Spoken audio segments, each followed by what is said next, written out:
Alors, la méthode est la même, ça ne change pas. Qu'est-ce qu'il faut faire? Mettre sur le même dénominateur pour comparer les deux expressions et ensuite identifier les numérateurs. On le fait? Voilà. Donc, nous, on doit retrouver z carré moins 3. C'est notre objectif. Et on a du a sur z moins 1 au carré, plus b sur z moins 1, plus c sur z plus 3. Et donc, comme vous l'avez vu, il va falloir identifier. Et donc, première étape, c'est avoir déjà les mêmes dénominateurs pour ensuite comparer les numérateurs. Donc, voilà, je vous mets simplement sur la piste. Enfin, c'est vous qui allez compléter. Exactement. Là, il faut multiplier par z plus 3. Au numérateur ou au dénominateur. Ici, c'est le plus délicat. Voilà, très bien. C'est z plus 3 facteur de z moins 1. Voilà, c'est lui, c'est le plus délicat. Parce que généralement, c'est le 11 points. Voilà. Donc z plus 3 facteur de z moins 1 pour avoir z plus 3 facteur de z moins 1 au carré. Et l'autre, tout simplement, vous l'avez dit, z moins 1 au carré. Voilà. Et allez. On va simplement faire la première ligne. Faut être prudent. Donc la première chose, développez ce que vous pouvez. Donc le premier, ça va. AZ plus 3A. En ce qui concerne le deuxième calcul, on va d'abord laisser B de côté et développer Z plus 3 facteur de Z moins 1. Donc plus B facteur de Z carré. Ensuite, moi je vais déjà faire avec Z. Moins Z plus 3Z moins 3. Et enfin, plus C facteur de, et là c'est identaire remarquable, Z carré moins 2Z plus 1. Tout ça, cette fois-ci, sur Z plus 3 facteur de Z moins 1 au carré.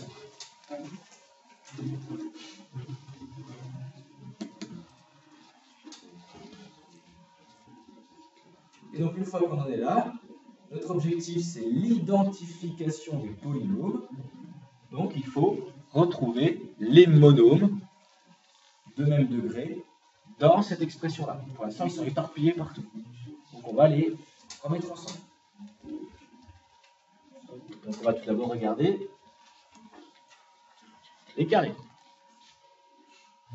Alors, les carrés, ils sont où? Et ils sont où? Voilà. Donc, il y a B et C. Donc ça nous fait B plus C facteur de Z carré.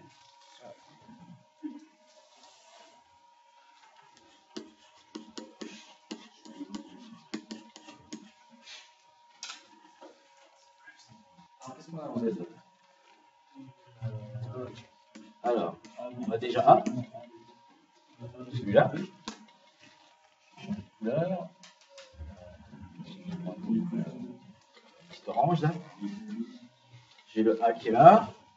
Et j'ai ceci qui multiplie B, donc moins Z plus 3Z. Ça fait 2Z.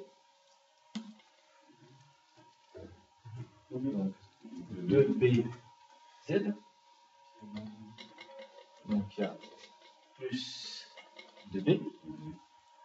Et effectivement, il nous reste encore le C avec moins 2Z.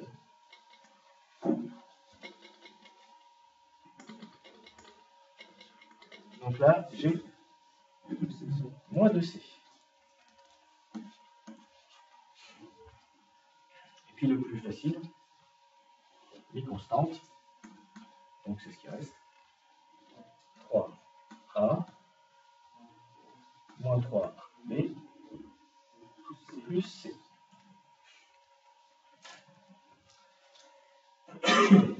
Ça y est, nous avons former notre polynôme du second degré avec A, B, C. Et donc à cet endroit, on identifie.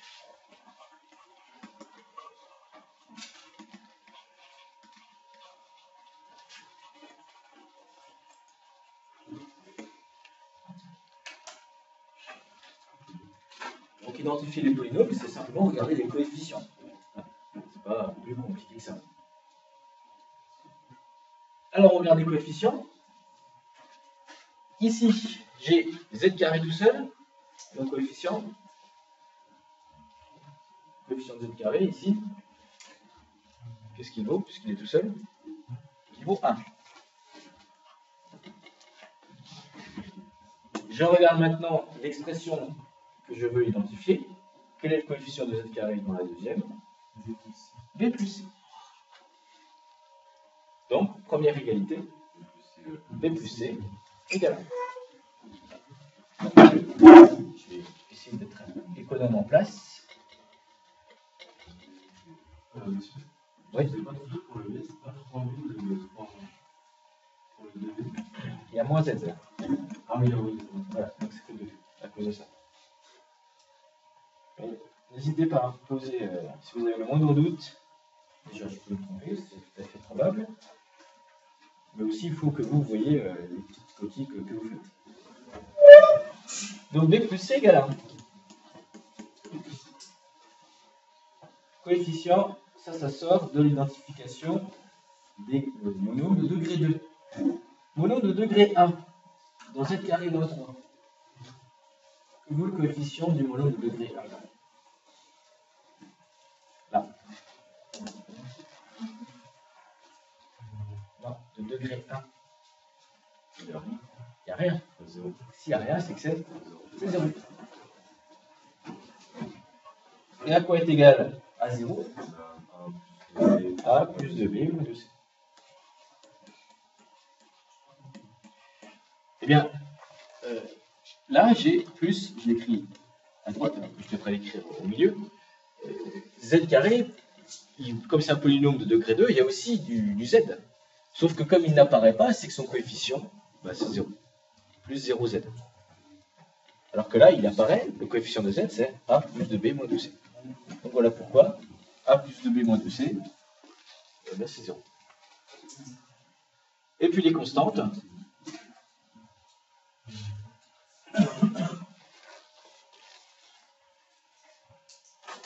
Nous avons ici 3A moins 3B plus C, et ça nous fait moins 3.